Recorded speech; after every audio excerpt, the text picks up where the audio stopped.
Change change మార్చండి మార్చండి. Leader ఎలా ఉన్నాడో చూడండి. లీడర్ మాదిరిగా చెయ్యండి. ఒక కాలు అలా వంచి పెట్టాడు చూడండి. ఒకసారి లీడర్ చేసే విధానాన్ని గమనించండి. అందరూ కూడా లీడర్ ఎలా చేశాడో అలాగే చేయాలి. ఒక్కొక్కరు ఒక్కో రీతిలో చేయకూడదు. ఒక్కొక్కరు ఒక్కో రీతిలో చేయకూడదు. క్రమశిక్షణ క్రమశిక్షణ. Study your study.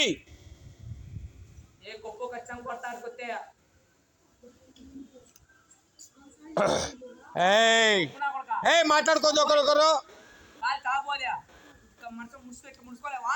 పప్పు నువ్వు చాలా అదే కలిసి చెప్పించుకుంటున్నావు. తప్పు పప్పు. జాగ్రత్తగా ఉండు పప్పు.